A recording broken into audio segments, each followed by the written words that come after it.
Toute l'information locale et départementale sur Demoiselle FM.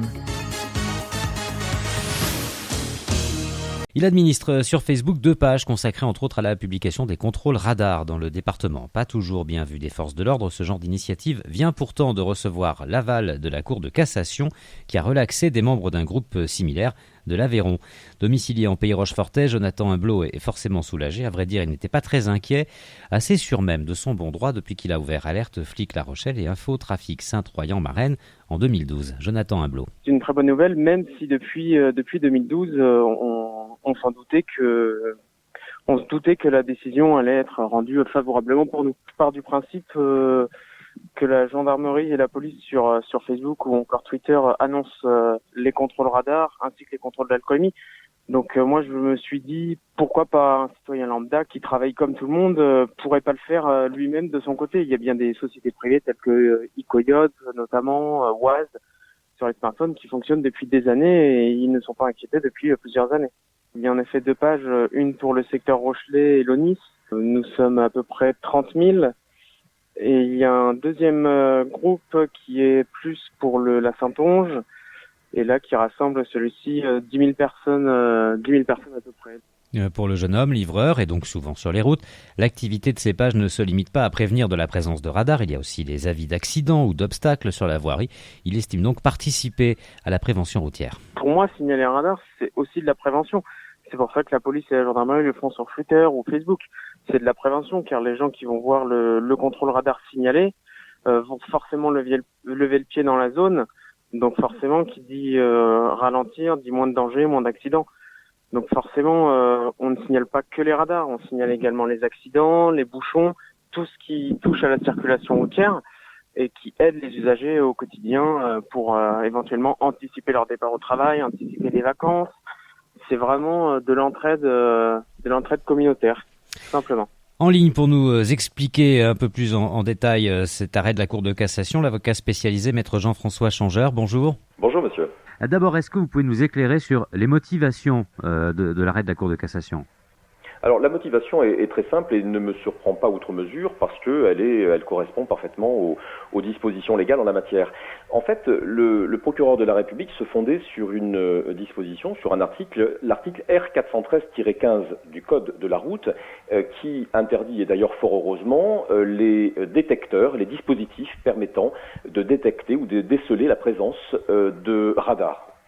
Et donc pour le procureur de considérer que sur la base de cet article, on pouvait poursuivre des utilisateurs de pages Facebook qui avertissaient les radars. Voilà. Et nous, de notre côté, naturellement, nous avons indiqué une page Facebook ne pouvait pas être un dispositif aux yeux de la loi. Et la cour d'appel de Montpellier nous avait suivis et le parquet avait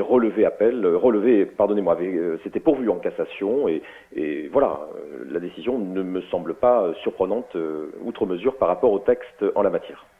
Alors, un certain nombre d'associations, notamment celle qui défend les victimes de la route, pointent toutefois du doigt une question un peu morale qui est de dire mais est-ce que finalement c'est pas rendre inefficace ces contrôles radars que de les annoncer sur une page Facebook ? Alors, la morale, premièrement, n'est pas le droit. Ça, c'est une chose essentielle que l'on apprend sur les bancs de la faculté.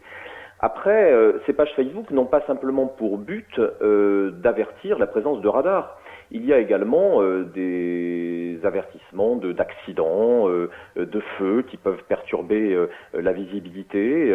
Et puis, moi, j'ai tendance à dire que lorsque l'on avertit la présence de radars, eh bien, les gens qui sont avertis ralentissent.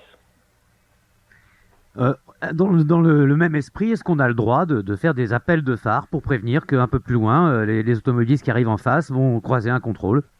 Absolument. La cour d'appel, une cour d'appel, je ne me souviens plus, je crois que c'est la cour d'appel de Riom, mais je me tromperai en étant péremptoire sur la localisation de la cour d'appel, mais avait dans les années 80 indiqué que il ne s'agissait pas d'une infraction que de faire des appels de phare.